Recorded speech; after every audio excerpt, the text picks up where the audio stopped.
Hi folks, Canadian Prepper here, back again with a daily dose of doom and gloom where we document the downfall of our dainty, decadent little Western civilization, one onerous day at a time. As you can see by the clutter on the map, the fan is most certainly being approached by the crap. And we have a lot to talk about today in a very short period of time because it is fight night. And if there is one bread and circus distraction that I'm willing to indulge in and look the other way while the elites are stockpiling their bunkers, it's definitely going to be the heavyweight championship of the world. Let me know who you guys have in this fight, Johnny Bones Jones or Cyril Gane. I'm going to prognosticate on everything but that fight, because if I get my fight prediction wrong, people are going to be in here tomorrow telling me how wrong I was. But if I was wrong about my SHTF predictions, that's great. That means we all survive. Now, Dr. Doom himself, okay, Nouriel Roubini predicts the worst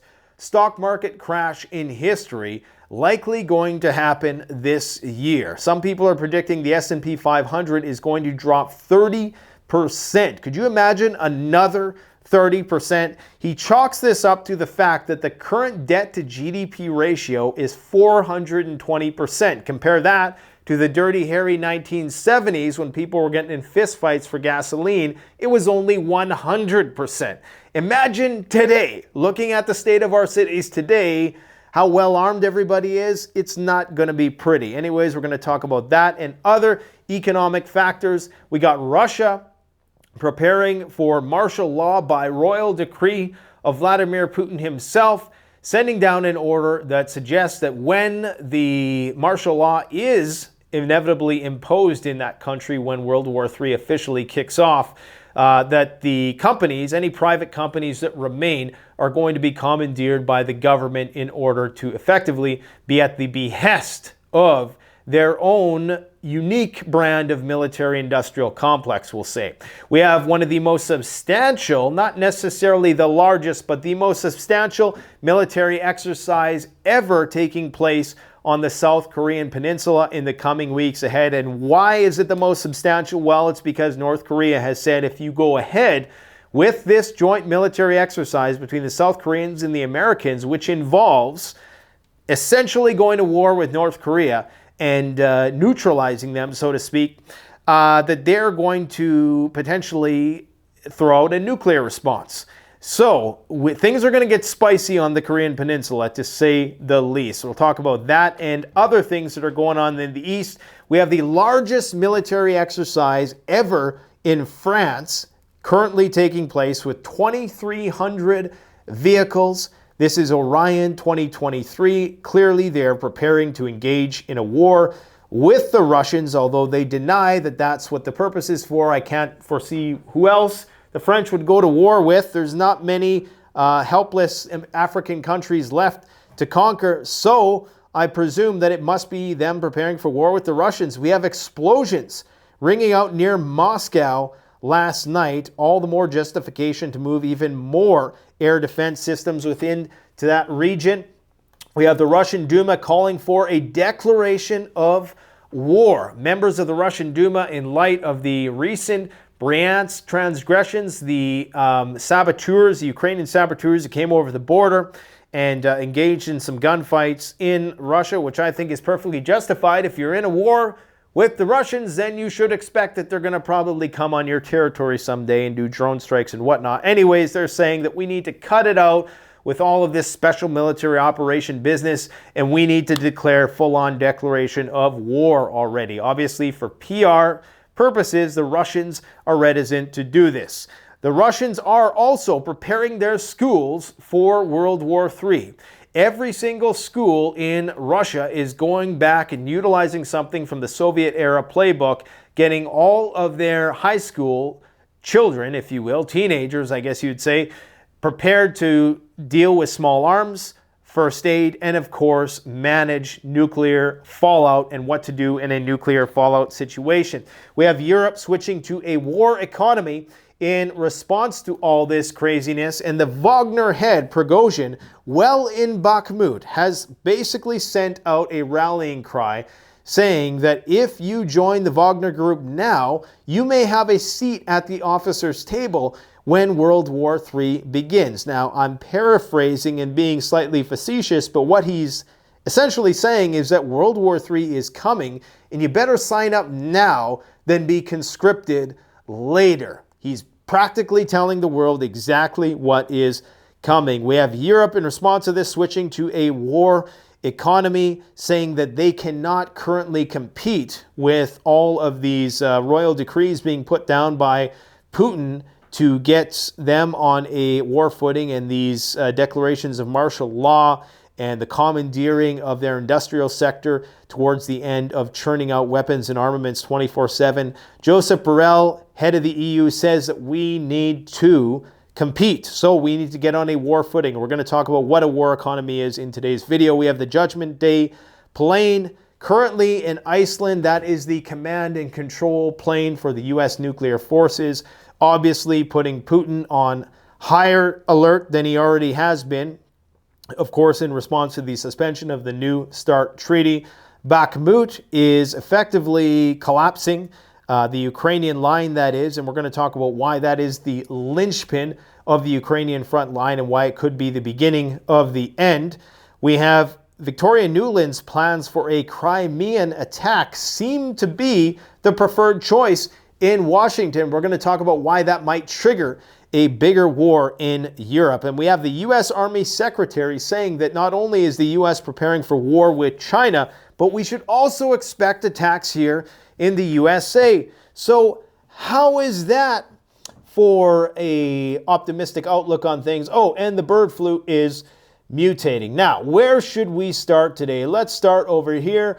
Russian State Duma calls to declare war on Ukraine. After the incident in the Bryansk region, the Russian parliament has started to talk about the need to end the special military operation and declare a real war against Ukraine. Now, this might be counterintuitive to some people who think, aren't the Russians actually in a war? Technically, according to the Russian law, they're only in a special military operation, which may explain why Kiev is still standing and hasn't been razed to the ground just yet. Obviously, for historical purposes, many people are saying they don't want to do that to some of Ukraine's great cities like Kiev and Odessa. For historical purposes, they have their relation with the Slavic peoples. They don't want to lay it to waste. However, I think Putin is starting to weigh the pros and cons of that whole thing and saying to himself, well, you know what? They call it history for a reason. We can rebuild. So it's looking like there's more and more pressure to declare a full-blown war. But now with this victory in Bakhmut, who knows how the tide of the war is going to turn. We have Russian schools ordered to buy grenades, rifles for military training. Now get a load of this. The program teaches children how to assemble and disassemble firearms, how to provide first aid, and how to respond to a nuclear or chemical attack. It was abolished in 1993 and recently reinstated by Russia's education minister, Sergei Kravtsov. So it's basically a program which is going to precede the draft. It's going to make the draft of these people a lot more easier, and it's a great way. And quite frankly, I think that this is something that should be taught in every school. I think that those types of skills, especially this day and age, no matter what country you're in, should be taught. There's something to be said for teaching people basic survival skills in a formal education context, okay? We have Putin ordering new rules for defense firms in case of martial law. You know, if they say in case anything, at this point of time, it's only a matter of time. The state could take over companies that fail to meet their obligations, so putting even more pressure on these companies who are currently already working 24/7 around the clock, 3 shifts, in order to make shells and tanks and airplanes and other various weapons, saying that if you don't meet your quota, we're going to come in and we're going to commandeer and take over. So it really is almost the beginning of a full-blown authoritarian communistic style of leadership. And this is exactly what you would start to see as you descend into this World War III madness, is that countries will become more authoritarian. And the same goes for us here. Eventually, martial law will be declared in some capacity in Canada, in Western nations, in the United States as well. All it took was some people going around the Parliament building last year for them to declare the Emergency Powers Act, which is very, very similar in terms of the privileges that it affords the government, okay, in comparison to what martial law would actually look like. So, not looking good on that front. What else do we got to talk about? What's worth talking about? I got much time. The fight's going to start right away. We got the Wagner chief claims that Bakhmut victory, the city is surrounded, he claims. Now, the fact that this guy is there, it tells you that they must know that the situation is that secure. You even have Sergei Shoigu going to Bakhmut. So you're only going to send your highest ranking generals. Like the highest guy in the Russian military is currently in Bakhmut. So anybody right now who's pushing the Ukrainian line that they're not really retreating and they're holding the line strong, it's all nonsense. It's over. It's been over for a long time. It's really just a matter of time. What they're doing is they're trying to keep a little bit of pressure on the Russians so the rest of the guys can evacuate. Now, what this guy said was very concerning. And I made a video about this the other day. He said that he's promised recruits will be in good shape for the upcoming World War III. Again, that's not a paraphrase, that's a direct quote. In a video calling for more Russians to join his mercenary group, Wagner boss Evgeny Prigozhin says anyone who signs up to fight with him will be well placed once World War III starts. Now, I know there's a lot of people who are thinking, how the hell is Russia going to fight a broader war when they can barely lock down Ukraine? Important things to consider is that Ukraine was the most well-armed and well-trained military that NATO had to offer. And now having ground down a substantial portion of that military, and you have all these guys within the Russian military who've become hardened and gained that military experience, much alike the people on the Ukrainian side, I should add, who probably would, if there ever was a greater war with NATO, would be leading a lot of those NATO forces. I mean, the guys with frontline experience, that is. So the Russians have used this as a training ground. It's allowed them to get on a war footing, which is not easy. And I've said it before, how people might wonder, how could a country of $1 trillion GDP or $2 trillion or whatever it is in Russia compete possibly with $100 trillion GDP combined net worth of all of the Western countries? Well, the fact is simple. None of those individual countries want to send their best stuff. For starters, they don't want to risk nuclear war. So they keep giving Ukraine stuff which is insufficient towards the task of actually defeating the Russians. The Russians just keep getting more and more powerful because they can enact all of these types of laws, which gets them, allows them the freedom to utilize the country's resources towards the ends of building up their military. Meanwhile, in the West, they're still having this debate over whether or not they want to do that. And no individual country within a coalition is going to commit its best stuff, because at the end of the day, they're looking out for number one. They're holding on to some of their best cards in such case that Russia turns the guns on them. Of course, the paradox with that whole thing is that you end up begetting a Russian invasion because you never supported the Ukrainians who were fighting on the front line. So there's a lot of truth when people say Ukraine is effectively the ones who are doing all the fighting, while the coalition is just there as a financial backstop to the whole thing. And in fact, that's exactly what one congressperson said. I don't have the link up here, but she effectively said that, yeah, Ukrainians are doing the fighting and we're providing all the economic support. So it is not looking good, to say the least. You have the Moldovans officially identifying its national language as Romanian, and of course they're doing this in order to hopefully garner some support from NATO if and when things get really violent on the Transnistrian front. There's a risk of a large-scale nuclear blast at an arms depot in Moldova. Some people are suspecting, I believe this is something from Newsweek, that a potential use for a tactical nuclear weapon might be the Russians targeting this massive ammo dump that currently is in Transnistria that they don't want the Ukrainians to get a hold of. They'll destroy it before they can get a hold of it. But, I mean, the Russians have done some very unpredictable things. Like, a lot of red lines have been stepped over. They haven't responded. So I wouldn't be surprised if they just abandoned this entire ammunition dump.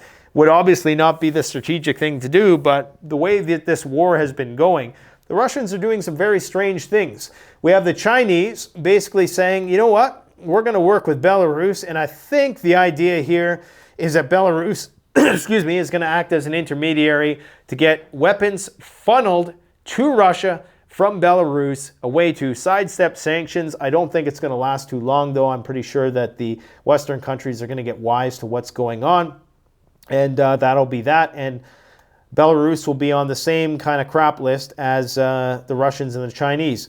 According to an Estonian minister, Ukraine won't stave off Russia unless NATO membership or they are given nukes. What could possibly go wrong if we give Zelensky some nuclear weapons? Russians panic on social media after overnight explosion near Moscow. Of course, the Kremlin is keeping very quiet about that, but they are bolstering their air defense even more. So many anti-aircraft guns have been installed around the city, as well as S-400 and S-300 missile defense systems as well. The Russians are saying that this whole nuclear stuff that's going on is the Americans' fault, and it's actually the Americans who are planning on doing a first strike on the Russians, which is why they had to suspend the New START treaty. I mean, take it with a grain of salt. I don't necessarily take anything at face value anymore with this stuff, because both sides are clearly lying through their teeth.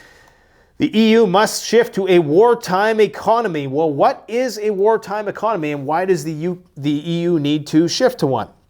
According to the Commissioner for International Market of the European Union, Thierry Breton, says ramping up military production is a necessity to face the realities of a high-intensity conflict. They simply don't have enough ammo. So a wartime economy, I talked about this last year. I predicted that this is the way things were going to go.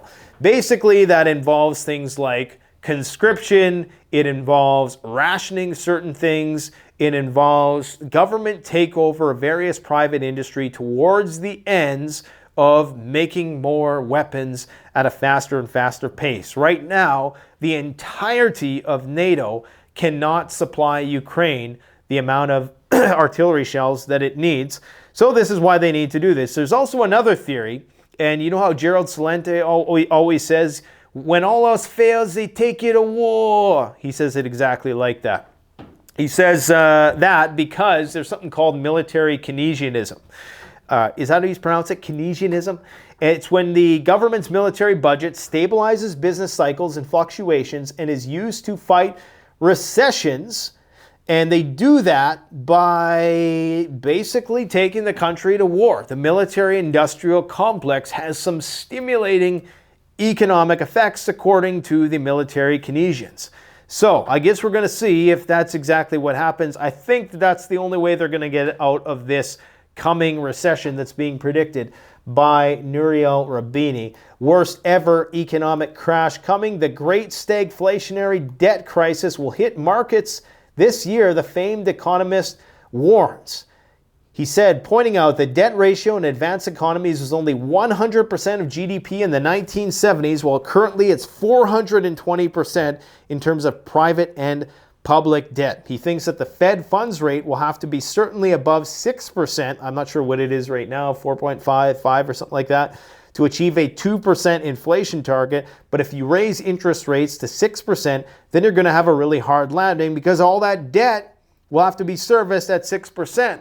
And that's when the proverbial shizzy hits the fizzy. Let's check out what's going on with inflation in China. Everybody's like, Peter Zion said that China's going to collapse because they only got 1.49 billion people instead of 1.5. Really? Well, who has the most debt in the world? Oh yeah, let's see. Who has the most external debt in the world? The United States, $31 trillion. What does the Chinese have? 2.6 trillion? Really? And what about the Russians? Where are the Russians? Oh, we can't even see the Russians on here. The Russians aren't even in the top 40, 50. Where are the Russians at? I'm pretty sure it's, oh yeah, there it is. 489 billion compared to 31 trillion. So you go on that global debt clock and you will calculate how much you or me, basically, because Canada's in the same boat, as a North American citizen owes on the debt. It is much, much more than what the average Russian or Chinese person owes on their debt. And that's something to keep in mind when we talk about who the richest, most prosperous countries are in the world. Because remember, we all borrowed from the future. You know, the guy living out in the dacha in Russia, you know, living milking goats or doing whatever, you know, he might not have a big 4K screen television set like this one here, but he doesn't have a lot of debt either. So he's not beholden. He's not a slave to the financial system. So that's something to keep in mind. Yeah, China, 1.8% inflation, only 1.8%. Isn't that where the Fed is trying to get to? Everywhere else in Europe is just going bananas. Poland, 16.6%. Romania, 16.4%. Belarus and Russia are quite high as well. Kazakhstan, 20%. Turkey is absolutely insane. I think Turkey is clocking in at like 80% or something stupid like that. They are having it rough right now.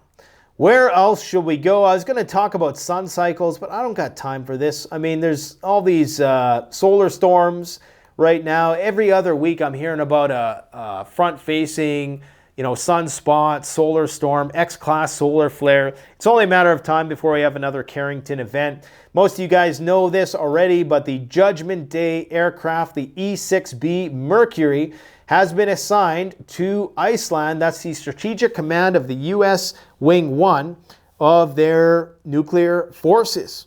And this is the plane which is going to give the order to the nuclear submarines or to the Minuteman missile silos to send the missiles if the United States suspects that Vlad is going to do the same. We have some word that the Germans are going to be getting Switzerland's tanks. So Switzerland is no longer neutral. They're going to be buying 100 Leopard tanks from Switzerland and transferring them to the Ukrainians. France is in talks with Ukraine about sending their Mirage 2000C fighter jets. So fighter jets are most certainly still on the table. We have France holding the largest ever military drill amid the bloody backdrop of the Ukraine war.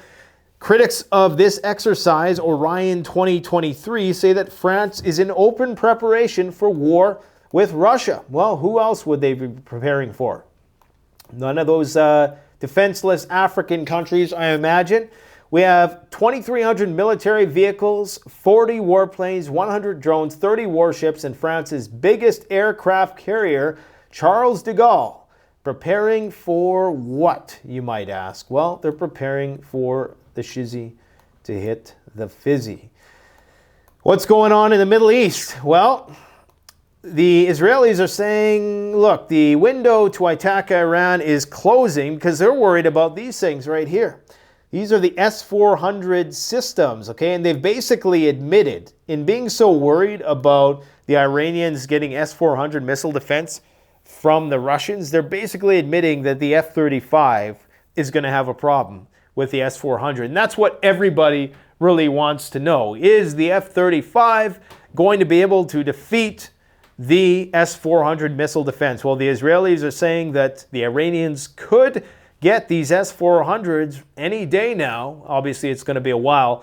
Regardless, they're saying that's the reason why they need to act now. I believe that Mark Milley, the head of the Joint Chiefs of Staff, was there just in the past 48 hours talking about this very thing. So who knows what sort of plan they have hatched in order to take out the Iranian nuclear facilities. The head of the International Atomic Energy Agency is saying if you attack Iran, it is going to be an international crime. Because, of course, if you attack a nuclear facility, that's going to be a huge radiological incident.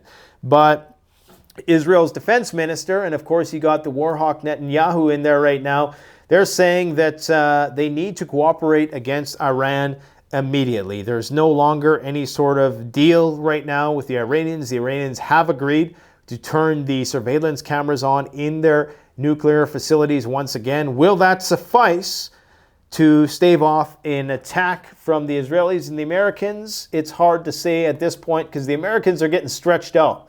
I mean, they got to think, you got something ready to pop off here on the Korean Peninsula. You got Taiwan, who's getting ready for war. You got the Philippines, who's preparing for war. You got the Middle East. You got World War III, Grand Central up here with NATO. I mean, how are you going to pay for all this? And remember, people have to remember at all times, America's paying for all this on a deficit. The deficit is like, what, $1 trillion? So we don't even have the money. We're still borrowing from the future. We're still thanking our lucky stars that people haven't came to cash in their global reserve fiat currency chips just yet. But someday, that ship is going to arrive. And when it does, boy, is it going to be epic. It is going to be an epic collapse. That's when they're going to be like, oh, there's a big cyber attack and we got to shut down the banks and the stock market for a year or so. Anyways, this is concerning, guys. North Korea blames U.S., Japan, South Korea for crossing the danger line. I'm not going to read this whole thing. This is Russian state-sponsored media, so take it with a grain of salt, but they are just reporting facts here anyways. Basically, North Korea has reiterated that it would respond in kind to any provocations from the United States, South Korea, or Japan, including drills. So the question is, what is the response going to be? Are they going to fire more shells into what's called the buffer zone? And when they do this, of course, the South Koreans are saying, well, if you do that again, we're going to respond by shooting some shells into the buffer zone. And it's only a matter of time before one side mistakes what is a drill as a real world. And when that happens, the risk of nuclear attack increases substantially. One of my concerns and questions with respect to how this whole thing works is, you know, when North Korea launches its nukes, what does that mean for China? What does that mean for Russia? Is it just going to be North Korea who's wiped out and becomes an irradiated wasteland and China is just going to not do anything? I highly doubt it. I highly doubt it. I think that all these things are going to be interconnected, meaning that if there is a nuclear exchange on the Korean Peninsula, it's very likely that that's going to spread to China.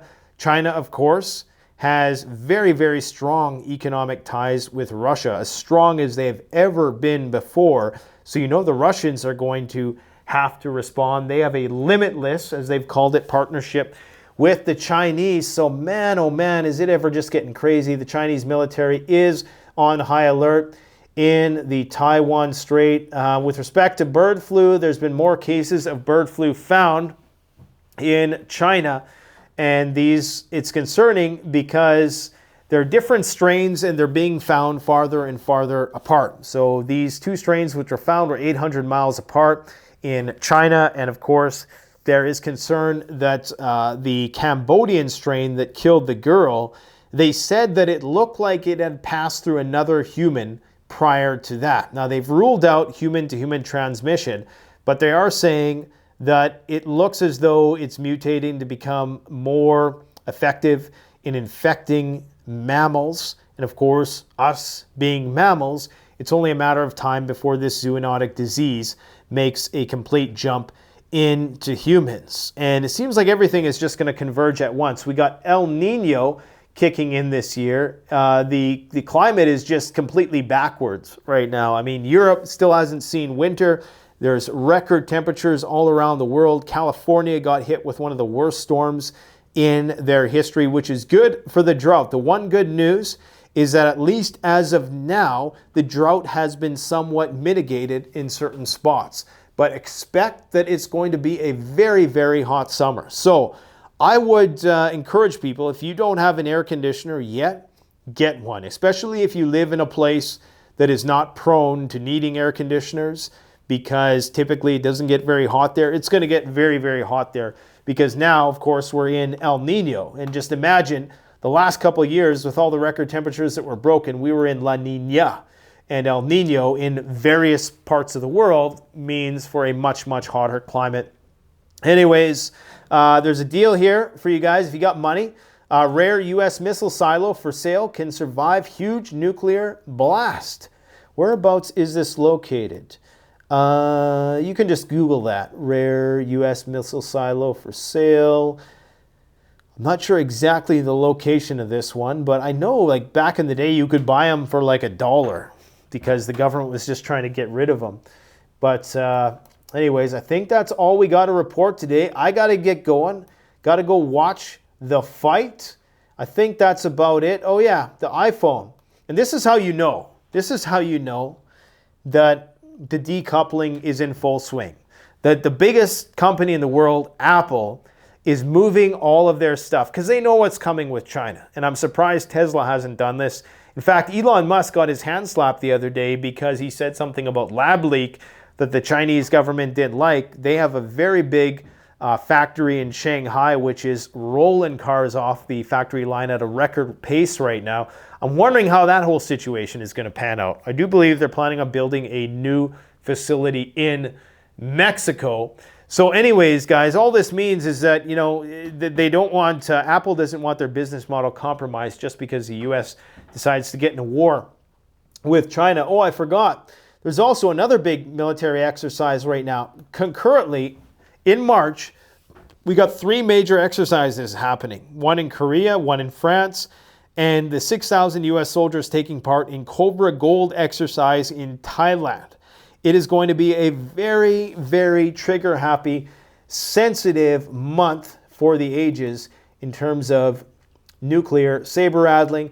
We even have Beijing saying that they're putting their plans on reunification with Taiwan fast-track because of the U.S. sending $619 million to boost the Taiwan missile defense. They're sending a bunch of missiles and a variety of weapons and stuff. So it's not looking good, guys.